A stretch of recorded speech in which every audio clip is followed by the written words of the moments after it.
students, hope you all are fine, and today we are going to start a new chapter, that is chapter number 8.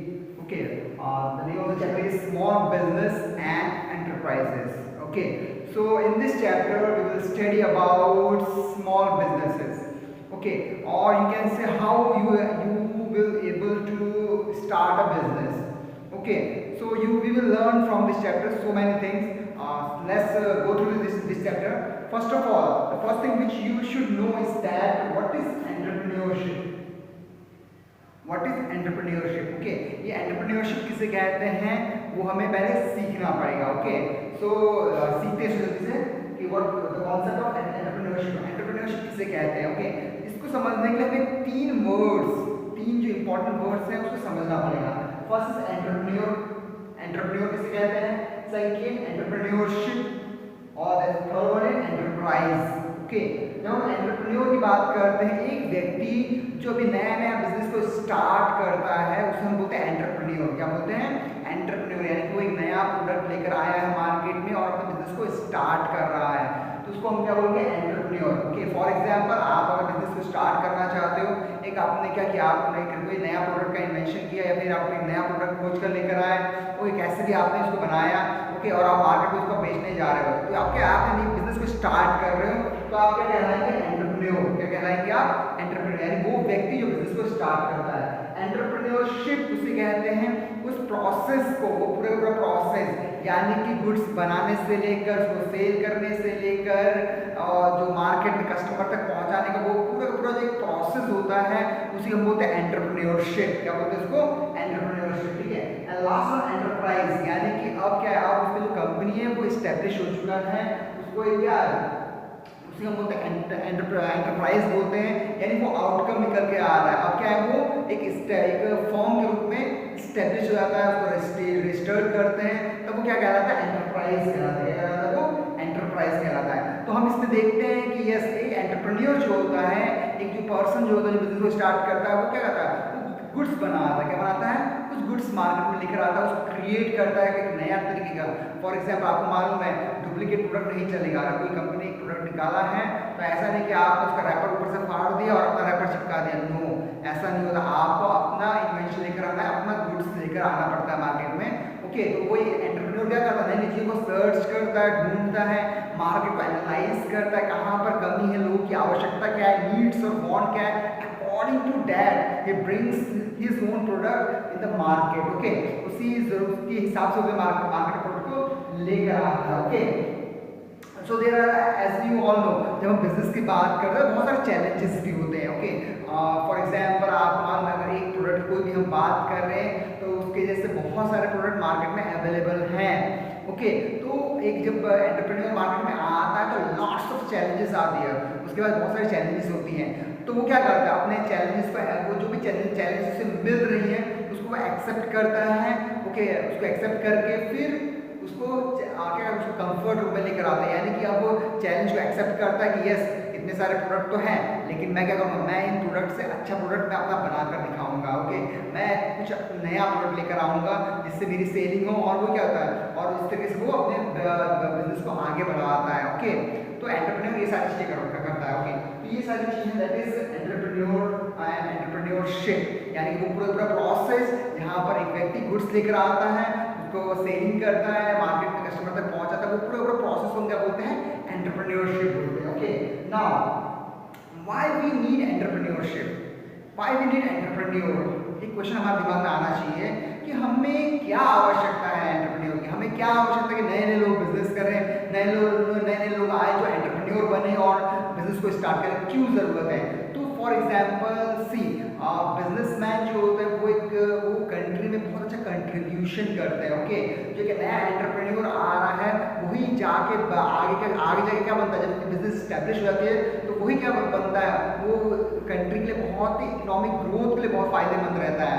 Okay, social services वो provide कर सकते हैं. तो बहुत सारी चीज़ें होती हैं जिसके लिए एक एंटरप्रेन्योर की ज़रूरत है. Okay, so why there is the need. एक क्वेश्चन हमारे दिमाग में आना चाहिए कि why there is the need of entrepreneurship. हमें एंटरप्रेन्योरशिप की जरूरत क्यों है, क्यों नए लोगों की जरूरत है ताकि वो बिजनेस को करें और देश आगे बढ़े. First that is life line of nation. जब हम पहले पॉइंट की बात करते हैं that is life line of nation.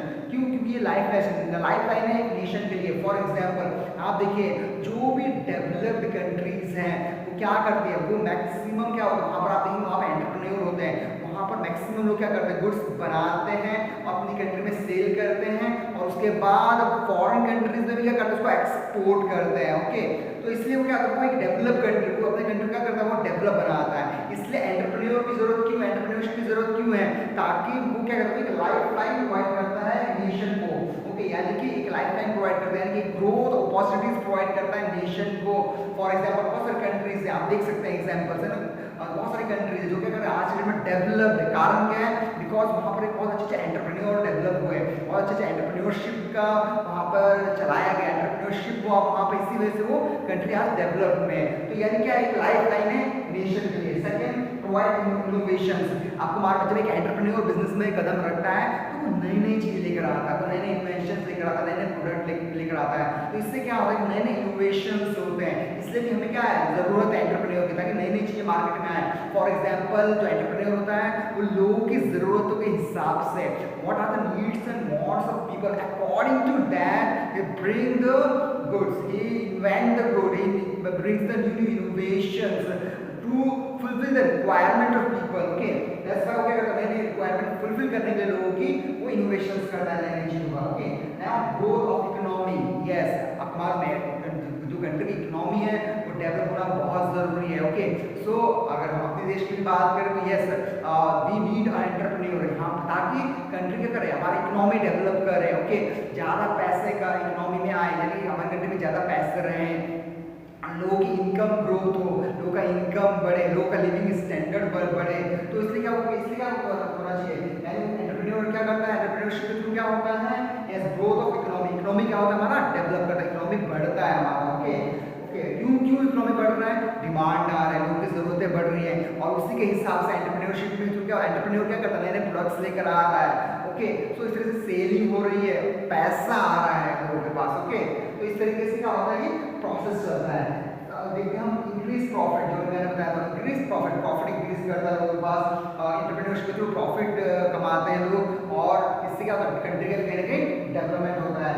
Now employment opportunity बहुत ही इम्पॉर्टेंट पॉइंट है, दैट इज एम्प्लॉयमेंट अपॉर्चुनिटी। जब भी हम बात करते हैं एंटरप्रेन्योरशिप की तो इसके थ्रू क्या होता है, अपॉर्चुनिटीज़ मिलती है, यंग जनरेशन को अपॉर्चुनिटीज़ मिलती है, बहुत सारे लोगों को कि भाई वो आए और क्या करें, कंट्रीब्यूट करें, अपना काम खुद मतलब एक कुछ नए प्रोडक्ट का इनोवेशन करें, उसको सेल करें। इसके थ्रू क्या होता है, एम्प्लॉयमेंट क्या जनरेशन होता है, लोगों को नए नए रोजगार मिलते हैं। और एक और चीज़, एक इम्पॉर्टेंट बात यह है कि वो जब एक एंटरप्रेन्योर पैदा होता है, एक एंटरप्रेन्योर का जन्म होता है, यानी कि जन्म मतलब क्या है, बिजनेस में कदम रखता है, अपने प्रोडक्ट को लेकर आता है और धीरे धीरे जब उसका ग्रोथ होता है बिजनेस में तो वो खुद प्रॉफिट नहीं कमाता, खुद तो प्रॉफिट कमाएगा और साथ में बहुत सारे लोगों को रोजगार भी प्रोवाइड करता है। तो इस तरीके से क्या होता है, एंटरप्रेन्योरशिप थ्रू एम्प्लॉयमेंट जनरेशन होता है। ओके, और सोशल बेनिफिट, सोशल बेनिफिट भी होता है, सोसाइटी के लिए वो बहुत कुछ कर सकता है, सोसाइटी के लिए वो क्या कर सकता है, बहुत कुछ कर सकता है। सोशल क्या होता है, डेवलपमेंट और सोशल बेनिफिट्स होता है इसके through, that is need of enterprises. इसलिए क्या है, एंटरप्राइज की एंटरप्रेन्योरशिप की ज़रूरत है, लोग नए नए एंटरप्रेन्योर की ज़रूरत है। ओके, जो हमने देखा, जो हमने सीखा हुआ है, थोड़ा मुझे लगता है आप थोड़ा समझ गए होंगे कि एंटरप्रेन्योरशिप किसे कहते हैं और क्यों हमें एंटरप्रेन्योर की ज़रूरत है। Why there is a need of entrepreneurship, why there is a need of entrepreneur. Okay, for development of the country, for the economic development of the country, for employment generation, all things that I have taught you. Okay, now we will go for the process of entrepreneurship. तो एक process होता है, क्या होता है process, एक process जब भी हम बोलते हैं, अब बहुत बता चुका हूँ, process मतलब होता है steps। क्या होता है स्टेप्स, याद रखिए हम सीढ़ी में चढ़े तो पहले स्टेप चढ़ेंगे फिर सेकंड थर्ड, ऐसा नहीं कि फर्स्ट में चढ़े और उससे डायरेक्ट जंप कर रहे हैं फिफ्थ में या 10th में जा रहे हैं, ऐसा नहीं होता। ओके, तो स्टेप बाय स्टेप। वैसे जब एंटरप्रेन्योरशिप की हम बात करते हैं तो वो भी एक प्रोसेस के थ्रू गुजरता है, उसके कुछ स्टेप्स होते हैं। सबसे पहले आता है सेल्फ डिस्कवरी, यानी कि एंटरप्रेन्योर जो है एक व्यक्ति जो बिजनेस करना चाहता है, नया नया बिजनेस में कदम रखना चाहता है, एंटरप्रेन्योर बनना चाहता है, तो उसे क्या करना है, सेल्फ डिस्कवरी, यानी उसे नया खोज करना पड़ेगा, अपने नए प्रोडक्ट को लेकर आना पड़ेगा। ओके, एक नया प्रोडक्ट का इनोवेशन करना पड़ेगा, डिस्कवरी करना पड़ेगा, तभी वो मार्केट में उतार सकता है। तो मार्केट में कैसे जाएगा, विदाउट प्रोडक्ट तो नहीं जाएगा, तो अपने प्रोडक्ट को लेकर जाएगा ताकि लोग उसको खरीदें और उसका ग्रोथ हो। Okay, self discovery. Second, identify opportunity. Okay, सबसे पहली बात क्या है, डिस्कवरी करना, खोजना। और सेकंड, आइडेंटिफाई अपॉर्चुनिटी। अब अपॉर्चुनिटी फाइंड आउट करना, मैंने बहुत बार बताया आपको, एक बिजनेसमैन क्या करता है, वो एक एंटरप्रेन्योर का सोच क्या होता है कि लोगों की डिमांड और सप्लाई कहाँ पर है। फॉर एग्जाम्पल, अगर मान लीजिए आपको एक रेस्टोरेंट खोलना है, तो आप कहाँ पर खोलेंगे? आप जाके गाँव में खोलेंगे रेस्टोरेंट? नहीं। तो आपको मालूम, आप अपॉर्चुनिटीज ढूंढेंगे कि मेरा जो रेस्टोरेंट है वो कहाँ पर ज़्यादा चल सकता है। ओके, तो आप देखेंगे कि हाँ, रेलवे स्टेशन के बगल में बहुत अच्छा चल सकता है, या फिर आप देखेंगे कि हाँ, जहाँ पर सिटी एरिया, जहाँ पर लोगों की गैदरिंग ज़्यादा होती है, वहाँ पे अच्छा चल सकता है। ओके, फॉर एग्जाम्पल, एक और एग्जाम्पल है मेडिकल शॉप। मेडिकल शॉप आप कहाँ पर खोलेंगे? आप हॉस्पिटल एरिया के पास में, जहाँ पर एक बहुत अच्छा मार्केट मिले, जहाँ पर बहुत मैक्सिमम लोग क्या हों, बहुत लोग हों जो मेडिसिन का सप्लाई कर रहे हों। तो इस तरीके से आप एरिया ढूंढेंगे ताकि आपका क्या अपॉर्चुनिटीज को ढूंढेंगे आप। ओके, तो इस तरह से एंटरप्रेन्योर भी क्या करता है, अपने प्रोडक्ट को लेकर आता है और कहाँ पर उसे बेचना है, वो अपॉर्चुनिटीज को फाइंड आउट करता है। Third one, generating and evaluating ideas. अगर नए नए आइडियाज को जनरेट करता है, नए नए इवेल्युएशन करता है, नए नए आइडियाज लेकर आएगा, किस तरीके से मैं बेचूँ, इस प्रोडक्ट में और क्या चीज़ मैं ऐड कर सकता हूँ, इसको मैं और कैसे बेहतर बना सकता हूँ, मैं किन किन लोगों तक इसको पहुँचा सकता हूँ। ओके, और मैं क्या चीज़ इसमें ऐड कर सकता हूँ, इस तरीके से वो नए नए इनोवेशंस लेकर आता है और एक इवेल्युएशन करता है अपने आइडियाज को। Okay, now right planning. Planning is very important. Planning is very important. अब जब प्रोडक्ट फाइनली बन गया है, प्रोडक्ट तैयार हो चुका है, अब वो प्लानिंग करेगा कि यस, अब प्लानिंग करता है कि हाँ, अब किस तरीके से इसको सेल करना है। ओके, किस तरीके से इसको परफेक्ट तरीके से सेल करना है, इसको किस तरीके से लॉन्च करना है मार्केट में, लोगों तक कैसे इसको पहुंचाना है। तो ये सारा काम कौन करता है? एंटरप्रेन्योर करता है। Okay, now raising startup capital. Planning करना ही काफ़ी नहीं है, हमेशा प्लानिंग करना। यस, प्लानिंग करना बहुत ज़रूरी है, क्योंकि प्लानिंग क्या करता है, गवर्नमेंट डिसाइड करता है व्हाट टू डू, हमें फ्यूचर में किस तरीके से काम करना है, वो सब प्लानिंग के थ्रू हम एक एंटरप्रेन्योर एनालाइज करता है। ओके, बट जब हम बात करते हैं रेजिंग, फिर प्लानिंग सिर्फ काफ़ी नहीं है, उसके साथ क्या चाहिए? कैपिटल चाहिए। क्या चाहिए? विदाउट मनी एंटरप्रेन्योर स्टेप बढ़ नहीं पाएगा, इसलिए क्या है, वो अपना बिजनेस को एस्टेब्लिश नहीं कर पाएगा। तो क्या चीज़? कैपिटल चाहिए। वो कैपिटल के लिए ढूंढता है, हो सकता है उसके पास फाइनेंशियली वो स्ट्रॉन्ग हो और वो स्टार्ट कर दे, हो सकता है उसका फाइनेंस ना हो, पैसे ना हो, उसका वो लोन के थ्रू स्टार्ट करे। तो यस, वो कैपिटल आप सोचता है कैसे कैसे मैं कैपिटल लेकर आऊँ, कैपिटल में कहाँ से लेकर आऊँ ताकि मैं बिजनेस को स्टार्ट करूँ।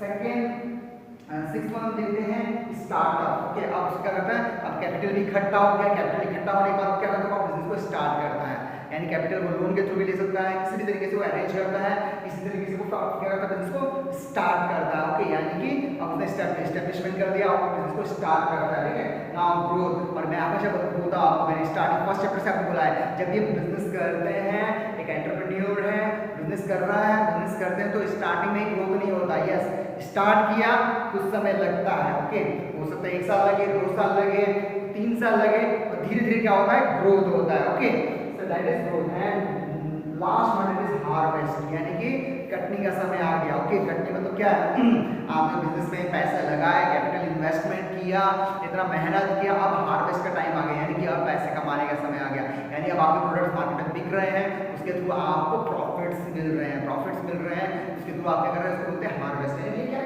प्रोसेस है, क्या है प्रोसेस।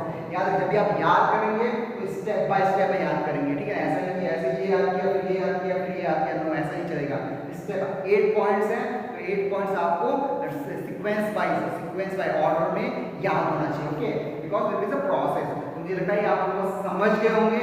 ओके, आप उसको अच्छे से पढ़िए और सीखिए और आगे बढ़िए।